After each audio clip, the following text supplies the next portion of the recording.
বৃষ্টি ভেজা সকালে ৬টা থেকে ফুল এনার্জি নিয়ে বাড়ির A to Z যেভাবে একা হাতে ম্যানেজ করি।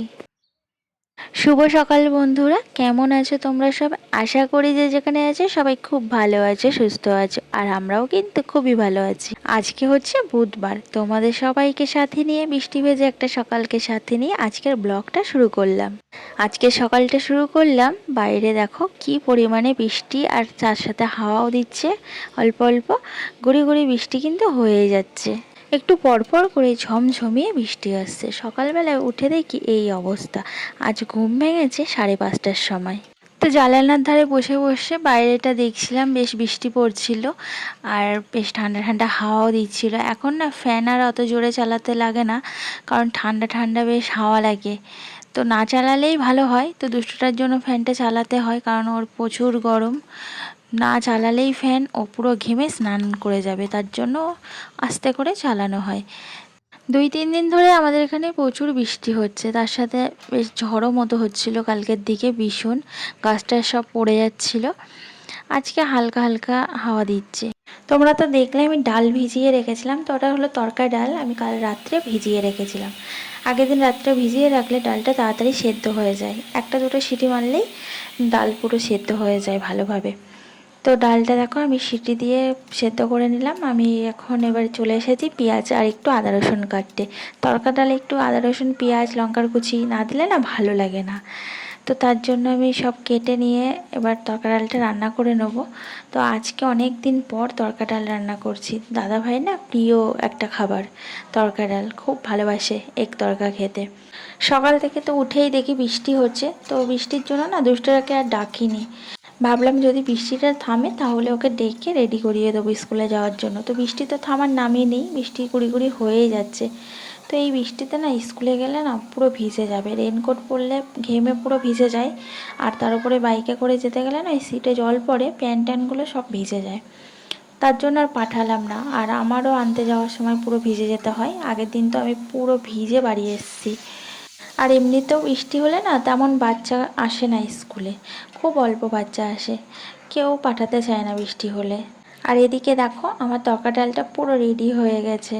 ডিমগুলো ছড়িয়ে দিয়েছি, এবার একটু তড়কা মশলা দেবো আর গরম মশলা দেবো, দিয়ে নামিয়ে নেবো। আর কয়েকটা দেখো কাঁচা লঙ্কা ছড়িয়ে দিলাম উপরে, এই লঙ্কাগুলো কিন্তু আমার গাছের লঙ্কা। তারপরে রুটিগুলো করে দাদাভাইকে খেতে দিয়ে টিফিনটা গুছিয়ে দিলাম। আর এই দেখো দাদাভাই কিন্তু পুরো রেডি। বাইরে তো বৃষ্টি হচ্ছে, তো দাদাভাই দেখো রেনকোট টোট পরে একদম রেডি হয়ে গেছে, আর ব্যাগটাকেও রেনকোট পরিয়ে নিয়েছে, নাহলে ব্যাগটা পুরো ভিজে যায়।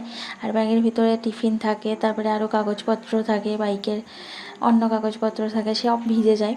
তো দেখো দাদাভাই বেরিয়ে গেছে, আর গুড়ি গুড়ি বৃষ্টি কিন্তু দেখতে পাচ্ছ এখনও হয়ে যাচ্ছে। আজকে মনে হয় সারাদিন এমনটাই হবে, বৃষ্টি হয়তো আর থামবে না। তো দাদাভাই তো চলে গেল, আর আমি আমার কাজে চলে এলাম। তো নিচের ঘরে কয়েকটা জামা কাপড় ছিল, সেগুলো ভাঁজ করে রেখে দিচ্ছি। আর আমার বিছানাটা কিন্তু সুন্দর করে গোছানো হয়ে গেছে। তো জামা কাপড়গুলো ভাঁজ করে ঘর বারান্দা সব ঝাড় দিতে হবে। আর ঘর বারান্দা ঝাড় দিতে কিন্তু অনেকটা সময় লেগে যায়, পুরো বাড়িটা ঝাড় দিতে হয়, সিঁড়ি, ঘর, বারান্দা। তো সব ঝাড় দিতে গিয়ে না অনেকটাই সময় লেগে যায়। তো জামা কাপড়গুলো ভাঁজ করে আমি সব জায়গাতে রেখে দিই রেখে। আর আজকে কেউ স্কুল যাবে না, ছেলে তো যায়নি, মেয়েও যাবে না। তো ওদের জামা কাপড়গুলো কাঁচা ছিল, সেগুলো ভাঁজ করা হয়নি, সব ভাঁজ করে এই যে আমি র্যাকে এখন রেখে দেবো। আর তোমরাই দেখো বৃষ্টি হচ্ছে বলে দুষ্টকে স্কুলে পাঠালাম না, আর আজকেই দুষ্টটা স্কুলে যাওয়ার জন্য কান্নাকাটি শুরু করে দিয়েছে। অন্যদিন স্কুলে পাঠানোর সময় উঠতেই চায় না, তখন যেতে চায় না, বলে স্কুলে যাব না। আর আজকে বলছে রেনকোট কিসের জন্য আছে, রেনকোটটা পরে আমি স্কুলে যাব। তখন 8:30 বাজে, স্কুল শুরু হয় 8টা থেকে, কি করে আমি পাঠাবো বলো?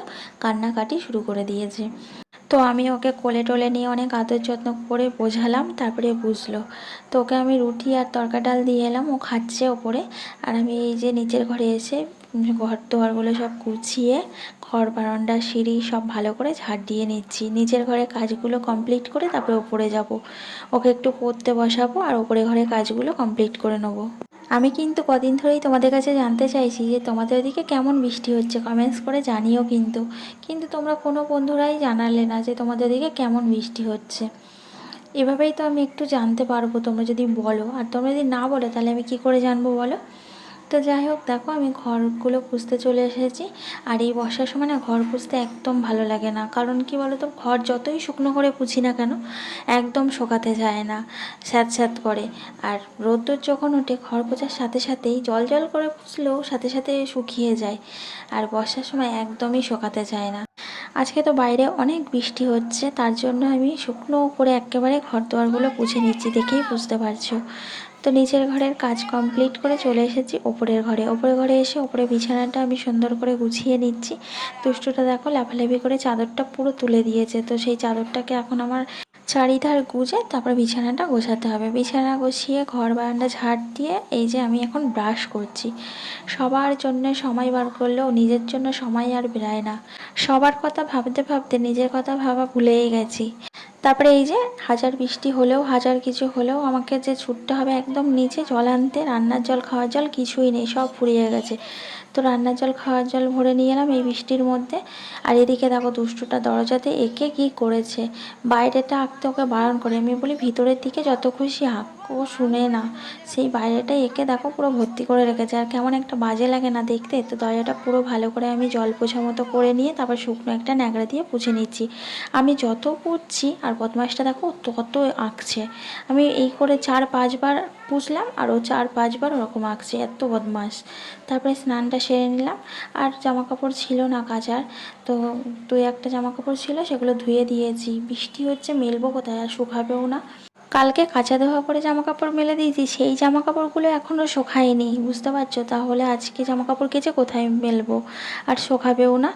আর ওই জামা কাপড় না আবার পরের দিন আমাকে ধুতে হবে। কেমন একটা বাজে ভটকা গন্ধ বেরায় জামা কাপড় দিয়ে, তার জন্য জমিয়ে রেখে দিয়েছি আর কাচিনি। তো চলে এলাম ওপরে, আর দেখো ঝিরিঝিরি বৃষ্টি হয়েই যাচ্ছে, চারিদিকের অবস্থা দেখো। তো আমি চলে এলাম সোজা আমার শিউলি ফুল গাছে। এই দেখো আমার গাছে ফুল ফুটে তলায় ঝরে পড়েছে, তো এখন আমি পুজো দিতে যাব। তো ফুলটাকে তুলে নিলাম। প্রায় 4-5টা মতো ফুল ফুটেছে আজকে, কালকে একটা ফুটেছিল ফার্স্ট, আর আজকে 4-5টা মতো ফুটেছে। এরকম করতে করতে সারা গাছে ফুল ফুটবে, অনেক ফুল ফুটবে, তাই না? তো শিউলি ফুল না আমার ভীষণ প্রিয় ফুল। তো চলে এলাম ঠাকুর ঘরে। এবার আমি একে একে সব কাজ করে ঠাকুর ঘরে পুজোটা সেরে নেবো। আর বাইরের দিকটা দেখো এখনও গুড়ি গুড়ি বৃষ্টি হচ্ছে, আর আকাশে মেঘ ভর্তি, নিম্নচাপ হয়েছে তো আকাশ পুরো মেঘে ভর্তি হয়ে রয়েছে। তো এই দেখো আমাদের বাড়ির ওপর থেকে কত সুন্দর লাগছে না, আমার ভীষণ ভালো লাগে। আর এই যে একদম আমাদের বাড়ির সামনে নিচটা। তো চলো পুজোটা সেরে নিই, অনেকটাই বেলা হয়ে গেছে। আর এই দেখো আমাদের কাছে কত জবা ফুল ফুটেছে আজকে, 2 রকমের। আর এখানে এই যে শিউলি ফুল, দেখো প্রায় 5টা 6টা শিউলি ফুল ফুটেছে। আর এই নয়নতারা ফুল বেশি ফোটেনি আজকে। তো এই যে ঠাকুরের থালা বাসনগুলো সব নিয়ে নিলাম। এবার আমি থালা বাসনগুলো ধুয়ে নেবো, তার আগে আমি ঘরটা পুছে নেব। আর এই ফুলগুলো কালকে যে পুজো দিয়েছিলাম সেই ফুলগুলো তুলে নিলাম। তো চলে এলাম ঠাকুর ঘরে, ঘরটা ভালো করে আমি পুছে নিচ্ছি। তো ঠাকুর ঘর পুছতে না বেশি সময় লাগে না, কারণ ছোট্ট ঠাকুর ঘর তো তাড়াতাড়ি পোছা হয়ে যায়। তো দেখো আমার ঠাকুর ঘরটা পুছে এবার আমি সিঁড়িগুলো পুছে নিচ্ছি। তারপরে চলে এলাম ঠাকুরের বাসন মাজতে, ঠাকুরের বাসনগুলো মেজে নিচ্ছি। আর আজকে না আমার রান্না নেই, তার জন্য না তাড়াহুড়ো করছি না, ধীরে সুস্থে কাজগুলো করছি। আজকে ছেলে মেয়ে দুজনেই চায়ের কাছে খাবে, কারণ যা বললো আজকে খিচুড়ি রান্না করবো, আর ওরা খিচুড়ি খেতে ভালোবাসে। তো বললো এখানেই খেয়ে নিবি। আর আমার একার জন্য আমি ভাবছি আর রান্না করবো না, কালকের অনেকগুলো ভাত আছে, কালকের তরকারিও আছে, তো ওই ভাত তরকারি খেয়ে নেবো। একার জন্য না আর ভালো লাগে না রান্না করতে। আর যদিও ভাত তরকারিও না থাকতো তাও কিন্তু আমি রান্না করতাম না, একার জন্য না রান্না করতে একদমই ভালো লাগে না। মুড়ি বিস্কিট এসব খেয়ে কাটিয়ে দিতাম। তো এখানে ঠাকুরের বাসনগুলো মাজা হয়ে গেছে, এবার আমি ঠাকুর পুজোটা সেরে নেবো। আর চারিদিকে দেখো জামা কাপড় মেলা জায়গা নেই এক ফোঁটা। তো ওই জামা কাপড়গুলো শোকাবে কবে জানি না, কালকের জামা কাপড় এখনও ভিজে। তারপরে আমার সব শিবলিঙ্গগুলোকে নামিয়ে আমি শিবলিঙ্গগুলোকে স্নান করিয়ে নিচ্ছি, তারপরে গা পুছে তাদের আসনে তুলে দেবো। এক দিদিভাই আমাকে কমেন্টস করে বলেছে, দিভাই তোমাদের তো অনেক শিবলিঙ্গ ঠাকুর ঘরে দেখলাম। হ্যাঁ গো দিদিভাই, আমাদের অনেকগুলোই শিবলিঙ্গ, কারণ আমরা সবাই একটু শিব ভক্ত বেশি। আর এখানে শিব ঠাকুর কেন, সব রকমের ঠাকুর আছে। এই যে ঘরটা দেখছো এটা কিন্তু আমাদের বিপত্তারিণী ঘট, আর এই যে ঘরটা দেখছো ছোট, এটা হলো বাবার ঘট শিব ঠাকুরের। তো এই ঘটে পুজো হয়, বিপত্তারিণী পুজো হয়, খুবই জাগ্রত ঘট। আর এই বাবার পুজোও হয়, আমাদের বাড়িতে 2টো পুজো একদম ধরা হয়। বিপত্তারিণী পুজো তো হয় তোমরা সবাই জানো আষাঢ় মাসে, আর মাঘ মাসের 24 তারিখে আমাদের বাড়িতে ভোলে বাবার পুজো হয়, গান নাম এসব হয়। তো তো এখানে দেখো আমি আরতি করে পুজোটা সেরে নিচ্ছি। আজকে ঠাকুর ঘরের সব কাজ করে নিয়ে তারপর পুজোটা দিচ্ছি। অন্যদিন শাশুড়ি মা থালা বাসন মেজে রাখে আর ঠাকুর ঘরটা পুছে রাখে, আমি শুধু ঠাকুরের জল মিষ্টিটা দিই, জল ফুল দিয়ে সাজিয়ে দিই। তো আজকে ওনার শরীরটা খারাপ, তার জন্য কিছু করতে পারিনি ঠাকুরের ঘরে কাজকর্ম। পুজোটা দিয়ে এসে দেখো আমি চা করে নিয়েছি। সকাল থেকে না চা খাওয়া হয়নি, আর এতটাই মাথা যন্ত্রণা করছে। সকালবেলায় সবার সাথে চা খেতে খেতে এমন একটা নেশা হয়ে গেছে, সকালবেলায় আজকে খাওয়া হয়নি তো কখন চা খাবো, মানে মাথা খারাপ হয়ে যাচ্ছিলো। তারপরে দুপুরবেলায় দেখো এই যে আমি খেতে বসেছি, আর এই দেখো কালকের ভাত, কালকের তরকারি, আর আমি শুধু একটু ডিম ভেজে নিয়েছি। আর এটা হলো সকালে করেছিলাম সেই এক তরকা। তো দেখো তো এখানে কত খাবার দাবার আছে, তো আর কি চাই। তো চলো দুপুরবেলা খাওয়া দাওয়া সেরে আমি জায়গাটা পুছে নিলাম। এবার বাসনটাও মেজে নিলাম, একটাই থালা হয়েছিল আজকে, তো সেটাকে মেজে রেখে দিলাম। আজকে আবার বুধবার, মেয়ের পড়াতে আসবে, তো ওপরে ঘরটা আমার আবার গোছাতে হবে, ঝাড় দিতে হবে। দেখো সকালে ঝাড় দিয়েছি, গুছিয়েছি, আর এই দেখো কী অবস্থা, দেখে কেউ বলবে তোমরা সকালবেলায় আমার ঘরটা ঝাড় দেওয়া। তো দুষ্টুটা দেখো সব কাগজ টাগজ গুছিয়ে কী অবস্থা করে রেখেছে, তো ঘরটা গুছিয়ে নিলাম।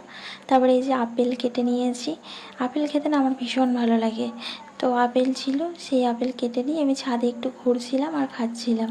তো বৃষ্টি হচ্ছিলো গুঁড়ি গুঁড়ি, বেশ ভালো লাগছিলো, আর ঠান্ডা ঠান্ডা হাওয়াও দিচ্ছিলো, খুব মানে ভালো লাগছিলো। তারপরে চলে এলাম নিচের ঘরে। তো দুষ্টুটা আর শুয়েছে, আর আজকে আমার জায়ের মেয়েও এসছে, ও বললো শোবে আমার ছেলের সাথে, তো দুজনকে পাশাপাশি শুইয়ে দিয়েছি। তো ঘুমাতে বলছি, কেউ কিন্তু ঘুমায়নি, সবাই ঘাপটি মেরে রয়েছে। তো অনেকক্ষণ থেকে বলছি ঘুমা ঘুমা, কেউ আর শোনে যদি। তো দেখো এই আমার ছেলে উঠেই গেল, ও আর থাকতেই পারলো না ঘাপটি মেরে। তো আমাকে বলছে কি খাচ্ছ, আপেল খেতে খেতে নামলাম, তো আবার ওকে একটু আপেল দিলাম। তো দেখো এখন ঘড়িতে 3:30 বাজে, আমি ওপরের সব কাজকর্ম মিটিয়ে এলাম। তো চলো আজকের মতো ভিডিওটা এখানে শেষ করছি। ভালো লাগলে লাইক করে দিও, আর কমেন্টস করে জানিও কেমন লাগলো। চ্যানেলটা সাবস্ক্রাইব করতে ভুলো না। সবাই সুস্থ থাকবে।